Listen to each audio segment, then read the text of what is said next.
Okay, here's the thing. This is going to be a different interview than you've done before, maybe, because I'm not going to come at you with, why'd you write the book? It's not like, I know why you wrote the book. This morning, I'm like, there's no way he's asking me that question. Oh, no. This is, I'm going to come to you with this because this is something that you and I have talked about and something that I don't know that I still struggle with, but something that I think I struggled with early on. Okay. There is and you talk about it in the book, sort of like the idea that, man, if you really labor on something, well, then that's a good thing that you have made. And then if you do something really, really quick, well, I don't know, is it as good? Is it? And my question for you is, when have you always not been precious? And how do you handle that? Just because, like, you and I have always sort of seemed like very much, I want to make it. I want to put the time I'm going to put into it, and then I'm going to move on. And my question is, do you still struggle with that? What does that look like? Or do you not struggle with it at all anymore? I think people would look at me and you, and they would see one person that would be incredibly humble, and they'd see another person that can come across maybe a little wild and arrogant. And yet both of us are happy to take our work and say, it's best I could do. Right? You know what I mean? Like there's something about, like, even if I have vibrato and I'm well aware that I don't think my work is that good. Like I kind of know my limitations. Now, I know if you gave me $100 million,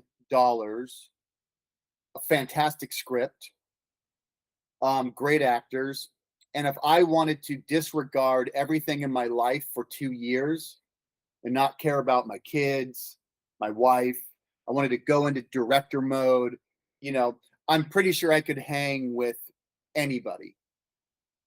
But that's assuming that everything prior to get there is not a part of the game. So the reason why I can't do that is because it's the total package. Right. It's playing the game, Hollywood executives doing, I don't know, being at Diddy parties, whatever. Like there's a lot, like there's maybe being at Diddy parties and being the good guy and not participating when they bring the young boys in. I don't know. But at the same time, you were there, you can't talk about it. Therefore you can't, I'm not gonna, even if you're not full on, anti, whatever cultural thing going on, you're like, well, I was there, I can't speak out. Like and I got $100 million movie on the line. Look, that's part of playing the game. So I can't just say, if I was put in that situation with $100 million, I could be amazing. I have the skill set, but it's a lot different to say I can golf and then have 5,000 people watching you make a 2-foot putt. It's all part of the game. So I think for me, the answer to your question is, I just don't think I've ever really had the luxury of trying to be that good, because I've always just had to somehow make a little bit of money or turn a profit or get to the next opportunity. And so in one sense, it's a very blue collar approach, and so I just, I don't struggle per se. Although if I was to bare my soul, I don't think there's more than 3 things I've ever made that I could watch and go that's good. Because everything's a struggle. I mean, filmmaking's hard for me, which is why I don't do a lot of it today. I've tried to find a way to get out of filmmaking because it is hard for me. Because I appear to be an extrovert, because I appear to be kind of a leader, I can wrangle people, maybe influence people. Hey, he's a director. Man, it is the absolute hardest job for me. It's never been easy for me. So I've always had this struggle with, man, filmmaking's hard.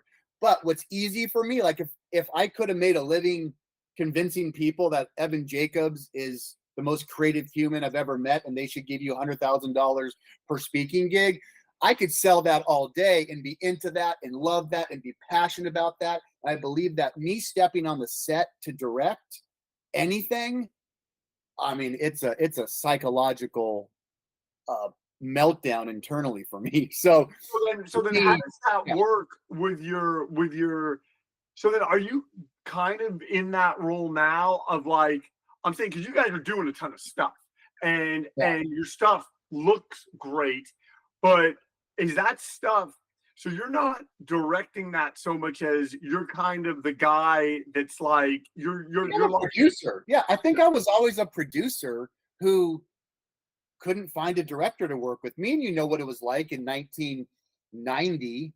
Like, you didn't go make movies. I mean, you had the Hughes brothers, you had Spike Lee, you had people who were obviously unbelievably on a different level.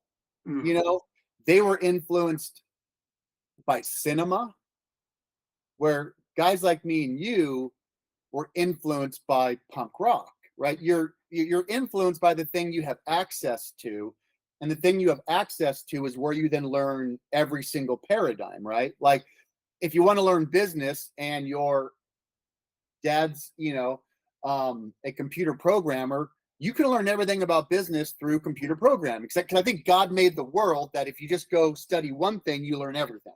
Not right, like, right, but right, everything's there, right? In anything you want to do. And for me and you, it was like,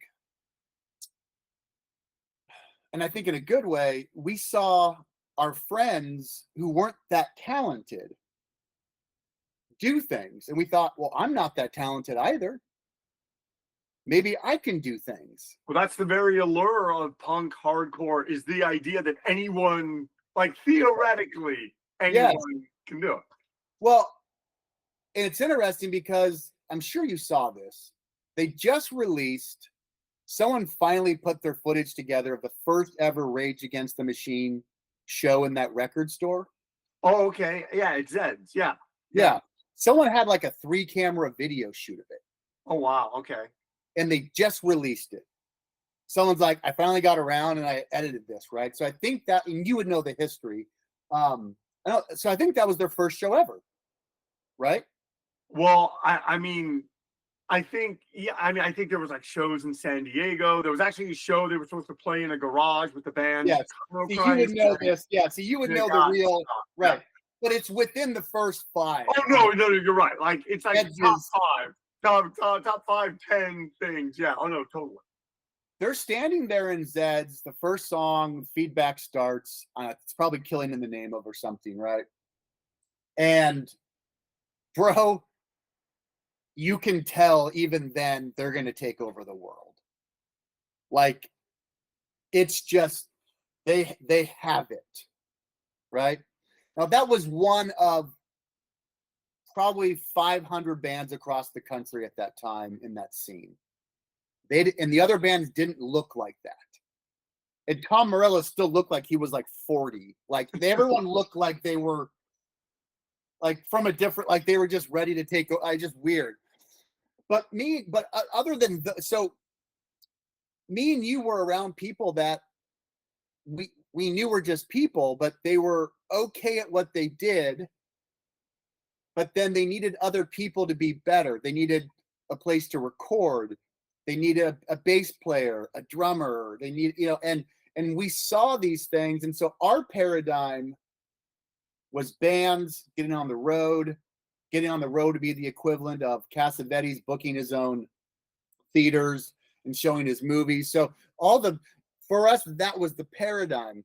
I think, though, what influenced me and you, though, was, unlike other people that were purely cinema influenced,